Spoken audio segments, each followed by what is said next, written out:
Right. Yes, we are live with probably the most controversial episode in Oh, I our know. on our show so far. 69 episodes already, and 69. yeah, 69.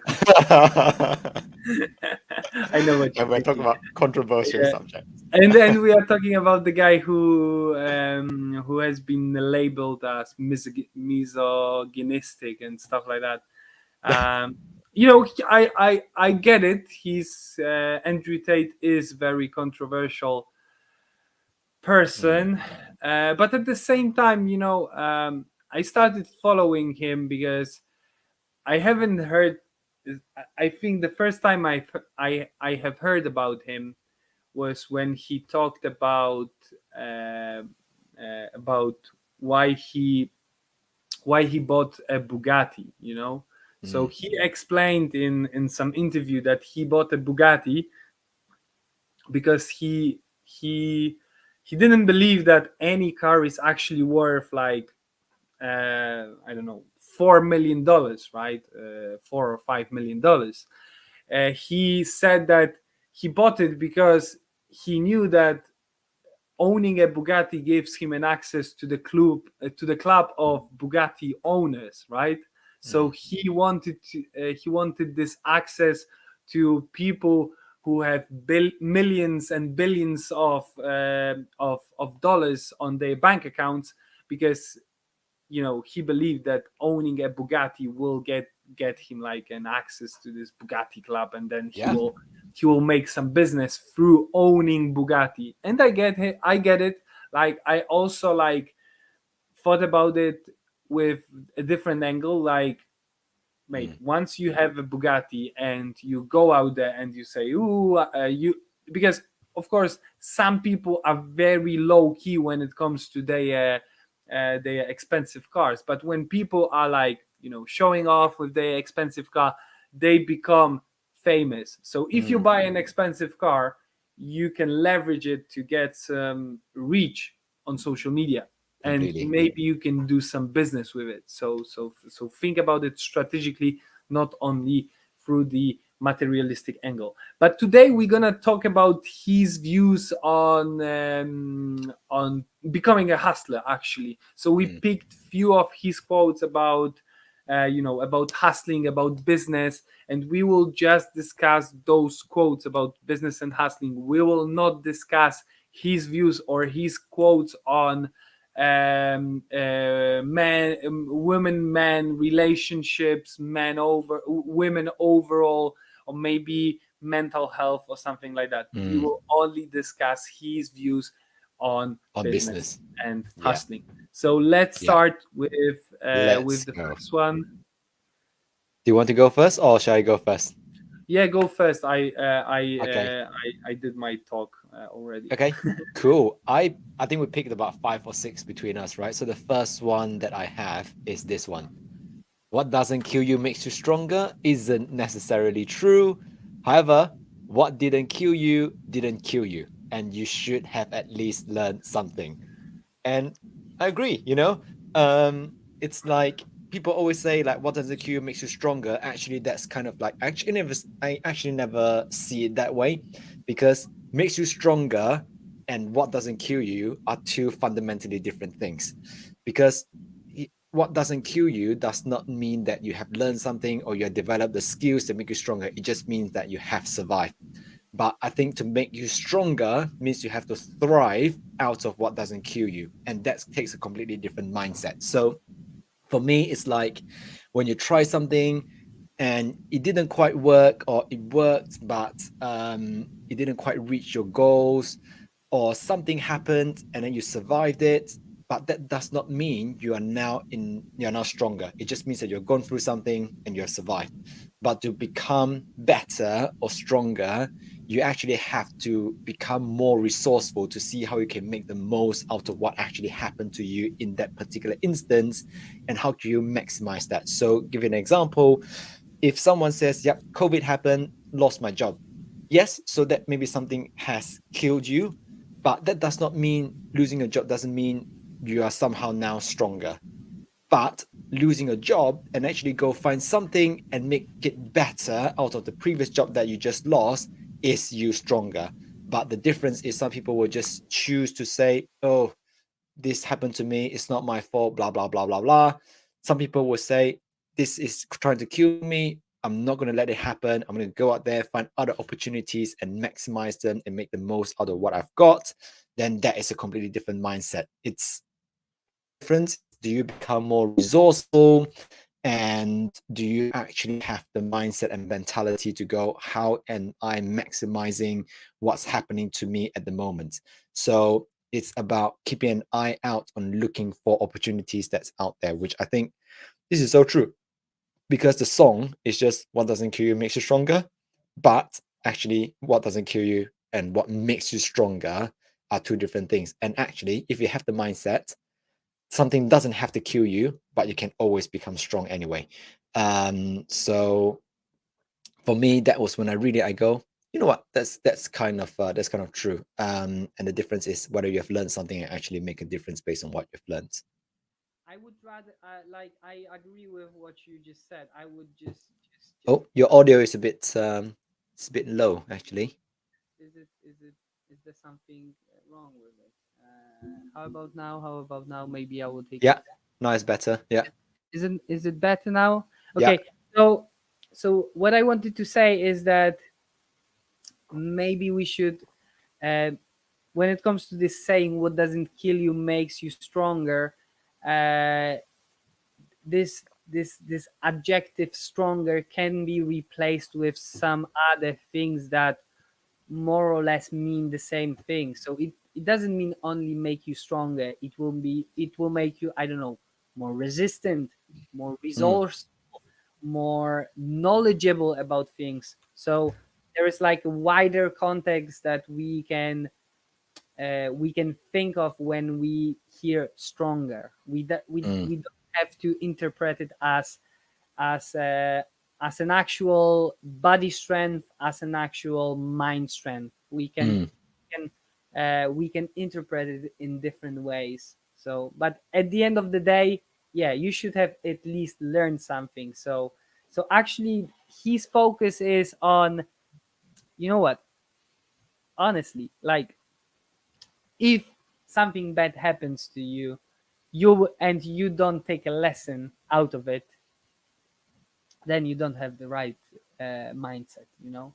yeah. Because you should focus on you should really take lessons from your failures, Mm, from bad things that happen to you, even if you think that they were not up to you, but still you should make some you should take some lessons from it. completely, Let's completely. talk about the next one. Yeah, what one do you want to pick up? Okay, I will do it myself. Don't listen to Mm, the advice of people who are living lives you don't want to live.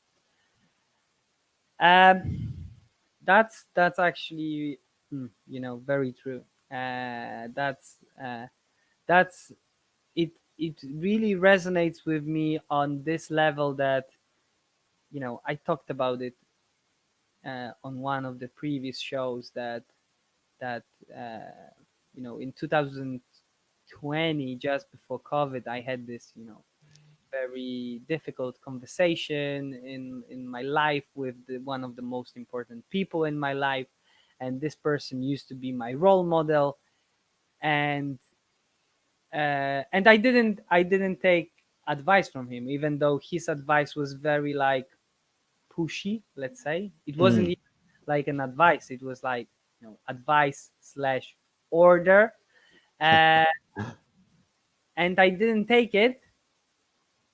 And actually, I know that, yeah, like, I don't want to live the life of this person. mm, I'm different, even though some people from our surroundings say that we are similar, that we share some characteristics. I believe that we are very different, and that's why I also don't want to live his life. mm, And because I don't want to live his life, that's why I didn't take advice from him. Like, of course, you can learn something from everyone, right? You don't have you should not only, I don't know, take advice from people who live the life that you aspire to, because some of those people uh, might not be right about the things that they are saying. The things that they are saying might not be right for you. You know. So let's take Andrew Tate as an example. I would love to some extent live the life of Andrew Tate, like expensive cars, nice house, you know, flying private jets, etc., etc. Mm, Maybe this part, but at the same time, I don't want to live some other part of his life. So, for example, I don't know, he's talking about, you know, his sex life and stuff like that, like being wild. And I want to be a family man, so I will not take advice from him when it comes to his personal life, but I might take some advice from him when it comes to his business life, mm, his entrepreneurial career. So mm, I would say take advice people from, let's say, areas where you find them as as an inspirational figures. I would say maybe something hmm like that. You know? hmm Yeah, I like this as well. When I personally, when I try to go, oh, because you talk to people about things, right? And then when you talk to people, sometimes you don't really expect any advice, and then people will just randomly give you advice. And then inside my head, I'm thinking, um, why are you giving me advice? Or do I think, are you qualified enough to give me advice?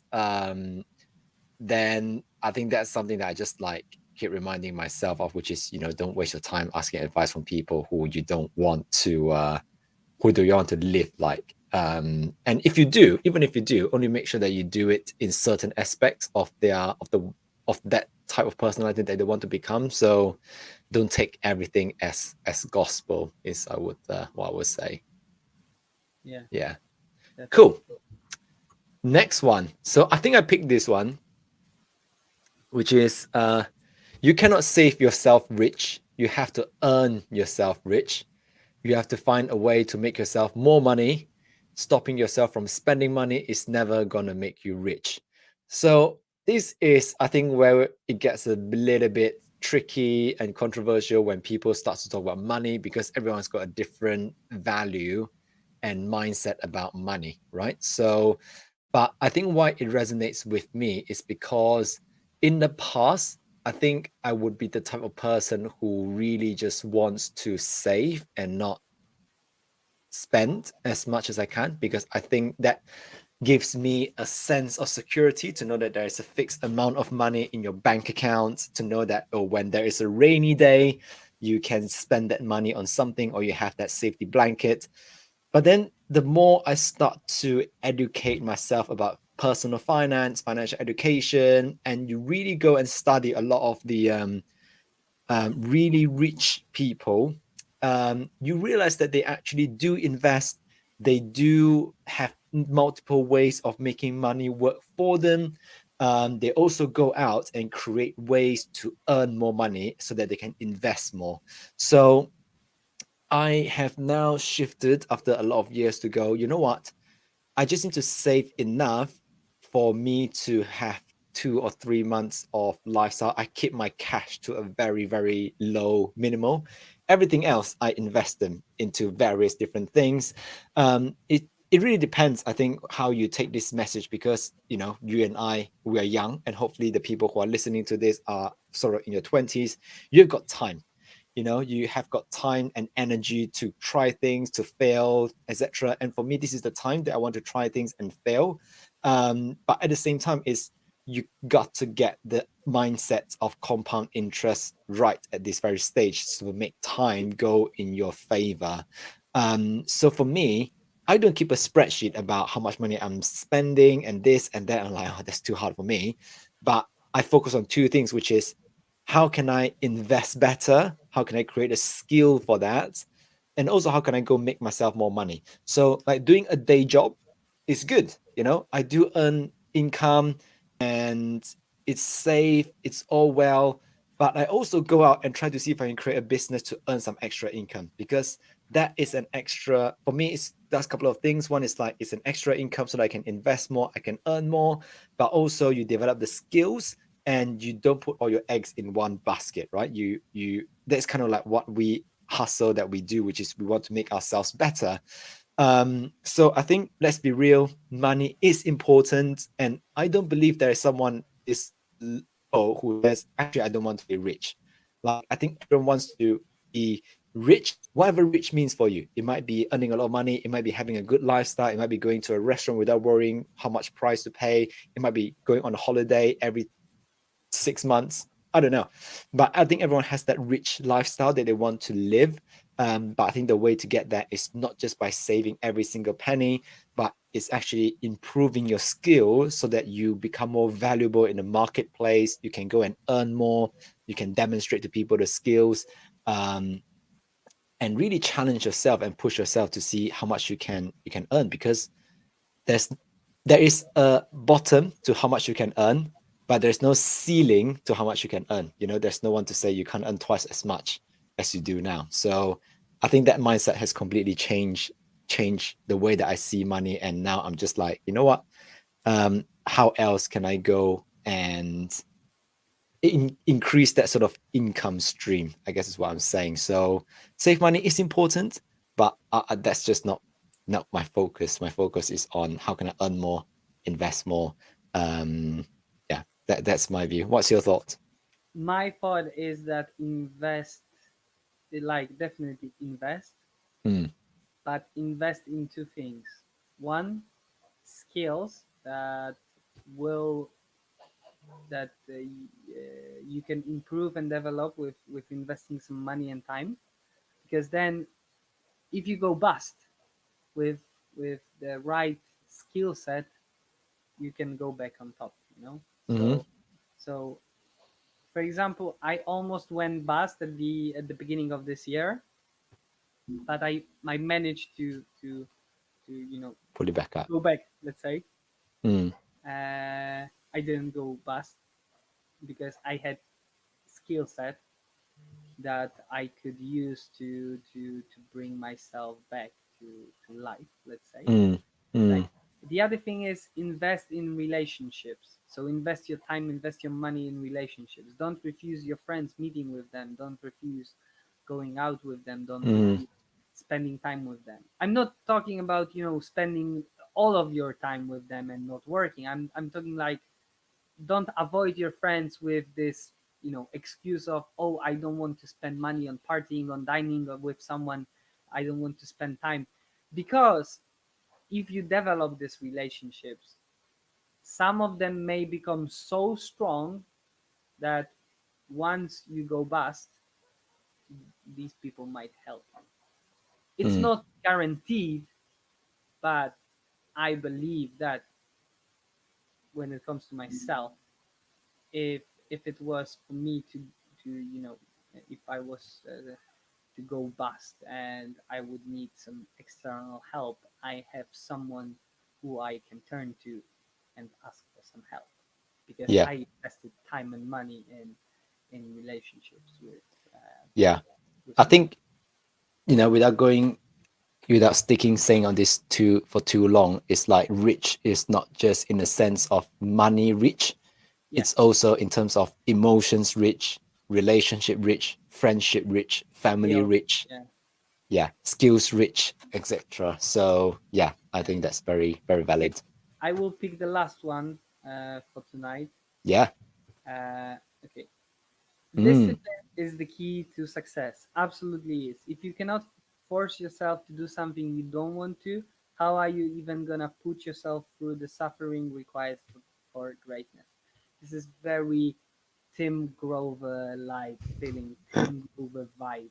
yeah. So maybe not only Tim Grover, but also this. Even though I didn't read his book, but I know that David Goggins is all about suffering and stuff like that. Of course, like maybe David Goggins goes to some absolute madness of suffering, let's say, like madness level of suffering. But you know what? We have this saying in Poland. I don't know how it translates to English, but it means something like that. That the success uh, is uh, is that the success is born in pain. Let's say. Oh, So, but also I have heard something else that you know diamonds are made under the pressure, right? yeah. So diamonds used to be like carbon, and Mm, they became diamonds because of the pressure. So you know every success requires some suffering, requires some sacrifices, commitment. So so you have to really discipline yourself to keep on suffer, to mm, be honest, mm, because like it's easy to discipline yourself to do things that are you know nice and easy and pleasant, mm. but it's really hard to force yourself to do something unpleasant. Exactly. And probably that's why I do CrossFit, because CrossFit, yeah, it seems cool. When I talk about it outside of the CrossFit box, I speak of it highly, telling people how great it is, and it's great because like outside of the box, CrossFit box, I feel all the amazing outcomes of resulting from me doing CrossFit. But actually, when I'm at the CrossFit box doing my workouts and stuff like that, it's suffering. It's But fucking still, I have hard. discipline to show up to every training session that I have planned by my coach for this week. Mm, And actually, I know that this ability to suffer, this ability for discipline, I transfer from sports to business. So really, doing sports can teach you great discipline. So don't avoid doing sports even to some, let's say, madness level. absolutely. Absolutely. Great. All Okay, so things. That's good. that's it for this week. Thank you to everyone who was watching us, listening to us. Thank you to 69 everyone. episode. Yeah, 69 episodes. Who will be listening to us on Spotify and Apple Podcast. Um to some extent, I hope that you will see that you will realize that all people have different angles, I would say. So even though Andrew Tate is perceived as a bad person from, let's say, the angle of his views on women men relationships, mental health, he has some good stuff when it comes to business and hustling. Mm, So maybe you can take something from him when it comes yeah, to this angle, maybe not the other angle. Maybe you agree with his controversial angle, exactly. like you are free to do it. So yeah. I think Okay, this is like this is just freedom of speech, right? Everyone can say what they want, but then you have to decide whether you agree with it or not. That's down to you. Yeah. exactly. Yeah. Okay. Okay. Thank you. Good Sounds night. good. Thank you, everyone. Have a good one. And